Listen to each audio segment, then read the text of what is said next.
The year is 2023. Three of the SHIRO nerds packed up their Sega Saturns, ready for this year's Portland Retro Gaming Expo.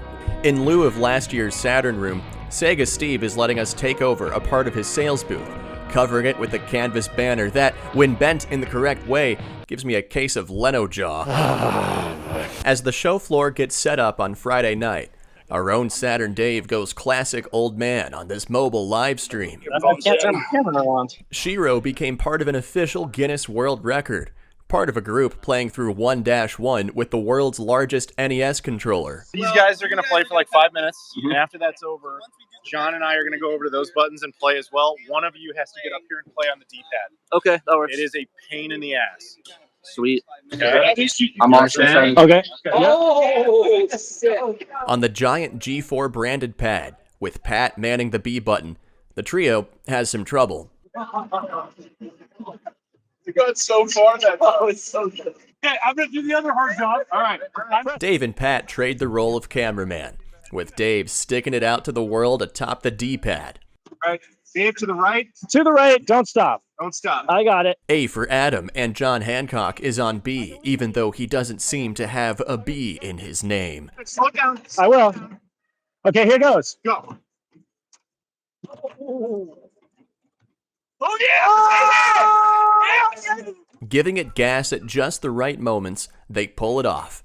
Go. Go. No. Oh, whatever. We can. The men decide tackling 1-2 would have to come another night. For now, they are Guinness World Record holders.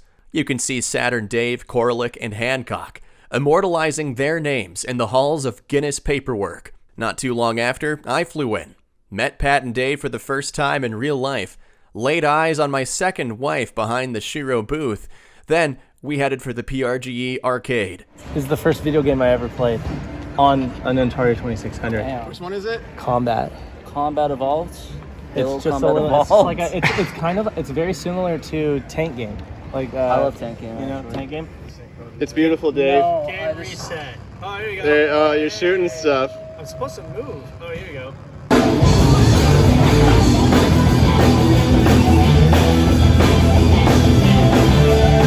Angry Gamer.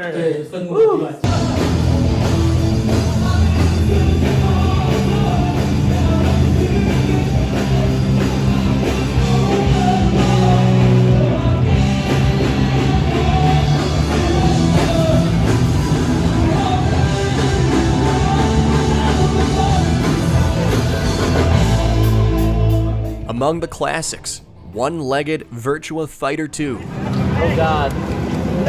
Oh, nice. Damn, nice. The old man prevails. It's the dawn of day 2.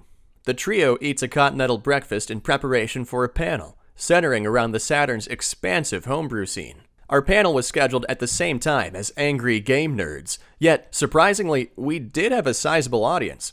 Thank you all for showing up. It really means a lot. Oh, Death Crimson. Someone's got to match Death Crimson. After we forced dozens of people to sit through my unskilled JRPG gameplay footage, it was time to hit the show floor.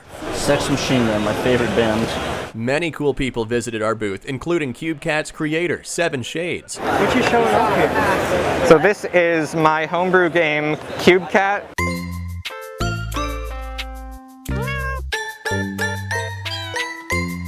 He brought over his latest build, which impressively loads all of Peach's castle into VDP-1, complete with level of detail draw distance. Amazing Saturn homebrew right here. All the polygon math is running on the slave processor, and then the main processor handles the game. And I've got it running at a decent speed right now with this draw distance. I was gonna say the frame rate's not bad at all. A little bit of slowdown here and there, but you know, it gets some CPU bottlenecks when you get the whole thing on screen like this. But What inspired you to throw in Peach's castle into CubeCat? Just to prove you could do it? yeah, basically, it was like I wanted something that was like larger scale than some of my other models and levels to like stress the engine and see where my bottlenecks were. And Peach's Castle is one of those iconic like first 3D maps that you think of where it's like, oh, could you get this running? Did I mention he played it on a Sega Saturn Pluto? Yeah, we got to feature just one of 2 working Pluto prototypes known to man. She was a beaut. Laid eyes on my second wife. After basking in the light of the Iron Dev, we set out on a hike to the other side of the convention to fulfill our duty of reviewing the only new Saturn peripheral in the entire expo. The handles are larger to accommodate the 2 built-in rumble motors, and then the dual trigger system for playing it with modern games. That's why there's a second analog stick as well, considering Saturn only had the 1 analog stick on the 3D controller. So otherwise, your face button and D-pad layout are identical to Model 2 Saturn controller, and you even get the nice little media control buttons like you used to have on the Saturn controllers, because they are officially licensed. It isn't that much bigger overall, so a little bit extra width and then a little bit coming down to accommodate the sticks, but you look at that and that is just a full-blown Saturn controller. I like it a lot, actually. I really like this controller. I like the feel of it. It feels, I thought it'd be weird at first with the D6, but it actually works. The stick feels pretty good after you get used to the smaller. It is smaller. It is smaller, absolutely. People who are used to like the Switch will be able to. The Joy-Cons, the Joy-Cons. They'll be able to play games like this with a relative comfort. The folks who are used to the nub on the 3D control pad are going to take a good 10, 15 minutes. Yeah, it's going to have a learning curve. That difference in travel, of course, because everything you do, every minute move that you make equals a huge move in the game.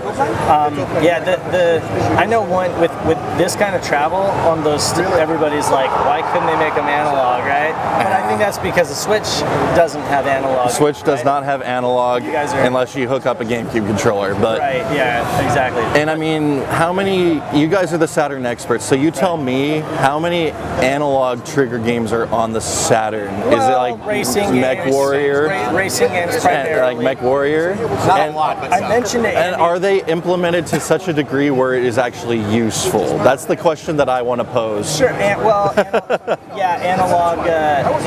acceleration, which I think that they could map to this trigger. Yeah. If they're, they said that that's something they would consider. Candid thoughts in your hands. In my hands, feels great. Feels great. It's a little thin, right? Doesn't it have like a thin feel? It's thinner and lighter than I was expecting. The analog stick feels fine, but those trigger buttons felt a bit ham-fisted to me during my play session. I wasn't able to get Knights to do what he's supposed to do. That's what I'm concerned about.